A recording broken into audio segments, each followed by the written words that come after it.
Здравствуйте, дорогие друзья! Меня зовут Павел Иванов. Я писатель, специалист по работе с горем и скорбью, исследователь жизни после смерти и потустороннего мира. Автор книжного цикла «Жизнь после жизни есть, я знаю» и этого подкаста. В сегодняшнем выпуске я расскажу вам о том, как связаны кошки и потусторонний мир. По результатам этого рассказа вы сможете внимательнее присмотреться к своим любимым питомцам и увидеть более полную картину их присутствия в вашей жизни, а также потрясающих способностей, которыми они обладают. Приступим. Помимо того, что я был закостенелым скептиком и материалистом на протяжении почти всей своей жизни, одновременно я еще был и продолжаю быть закостенелым кошатником. Поэтому с моей стороны было бы большой ошибкой не включить в цикл наших лекций небольшой рассказ, посвященный кошкам, этим прекрасным и волшебным созданиям. Как говорил Джон Константин, в исполнении прекрасного актера и просто замечательного, высокодуховного человека Киану Ривза в отличном фильме «Константин», кошки живут по обе стороны реальности. Действительно, вокруг этих красивых, милых и независимых пушистых созданий ходит множество мифов и легенд. Кто-то приписывает им возможность видеть духов, кто-то считает, что они защищают своих хозяев от злых демонов, кто-то вообще думает, что они сами демоны. С последним я решительно не соглашусь, так как отлично знаю свою кошку Няшу. Такое прекрасное и доброе создание просто не может быть демоном. Это же самое может уверенно сказать любой другой кошатник о своих питомцах. Няша спит по человеческому расписанию. Никогда не будет меня. Утром ждет, когда я проснусь, и только потом аккуратно и застенчиво приходит сказать «доброе утро» и намекнуть на то, что пора бы позавтракать. Смиренно ест все, что дадут, каждый раз благодаря и говоря спасибо на своем кошачьем языке. Вот реально, многие люди не знают, что такое благодарность. Нахраписто берут все, что могут от тебя взять, и даже не говорят спасибо. А Няша каждый раз после еды, каждый день на протяжении всей своей жизни не забывает разыскать меня в квартире и поблагодарить за то, что ее накормили.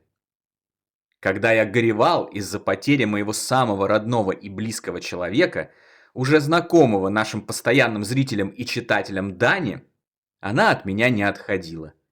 При каждом удобном случае старалась залезть на грудь, топталась лапками и подолгу мурчала, заряжая меня позитивной энергией, снижая интенсивность горя и скорби. И это определенно помогало. Так что с уверенностью могу сказать, что кошки однозначно являются энергетическими целителями. И энергии наших тонких тел, которые не видны человеческим глазам, они видят и легко считывают их состояние. Если с энергиями что-то не так, для их чувств это очевидно, и они стараются помочь восстановить энергии до нормального состояния. Я уверен в этом еще и потому, что когда я начинаю медитировать в целях снятия накопившегося стресса и необходимого для здоровья расслабления, Няша бросает все свои дела и приходит заинтересованно обнюхивать меня. При этом я не делаю ничего, что могло бы привлечь ее внимание. Я просто молча лежу на кровати, очищаю сознание от потока мыслей и одна за другой расслабляю каждую часть тела. Значит, она видит изменения в моей энергетической структуре во время медитации, и это заставляет ее поинтересоваться происходящим.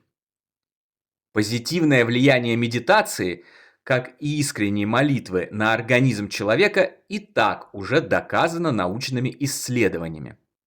Но действия моей кошки наглядно это подтверждают.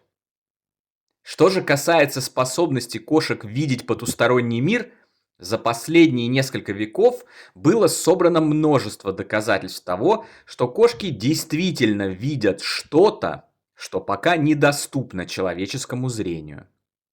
Многие любители усатых-полосатых замечали, что их питомцы порой замирают и, не моргая, смотрят в одну точку пространства, в которой человеческий глаз не замечает ничего.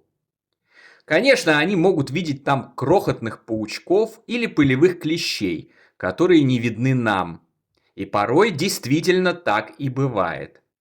По крайней мере, я иногда разгадывал такое поведение своей кошки, обнаруживая мелких насекомых на стене, куда она и вперивала свой взгляд. Но порой никаких насекомых нет, а кошка может внезапно подскакивать со своего места, вздыбливать шерсть и громко шипеть на кого-то невидимого. Это является признаком того, что рядом находится чей-то дух. Такие случаи происходят на протяжении многих веков в любой точке планеты, где обитают кошки. Подобное совпадение множества независимых свидетельств на протяжении длительного отрезка времени говорит скорее в пользу того, что кошки действительно могут видеть духов и призраков. К сожалению, в отличие от других, я не могу проверить эту теорию на практике, так как квартира, где я живу, новая. Какие-то духовные сущности, кроме Дани, здесь появиться едва ли могут. А Няша появилась здесь именно благодаря ему. Это он нашел, выбрал ее, и она оказалась лучшей кошкой в мире. Поэтому на него она не будет шипеть в любом случае, даже когда он и залетает проведать нас. К сожалению, в отличие от людей, мы не можем расспросить кошек об их потусторонних опытах. И если с людьми все более-менее понятно, по крайней мере для тех, кто ознакомился с накопленными человечеством доказательствами факта жизни после жизни, то кошки пока остаются загадкой. И это неудивительно, потому что сами по себе они всегда были, есть и останутся очень загадочными, мистическими существами, способными растопить любое сердце, исцелять душевные раны, дарить своим человеческим друзьям тепло, заботу и настоящую любовь. Но при этом они старательно сохраняют определенную долю своей загадочности. Поэтому, чтобы достоверно узнать, видят ли кошки усопших людей и потусторонний мир, придется нам дождаться своего перехода в наш общий духовный дом и спросить их об этом там.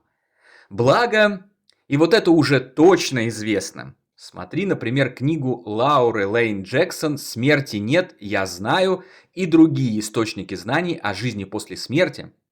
Души кошек, как и других наших любимых питомцев, тоже переживают смерть своих физических тел и попадают в мир жизни после жизни, в котором все духовно близкие друзья воссоединяются и продолжают совместный путь, полный любви, счастья и добра.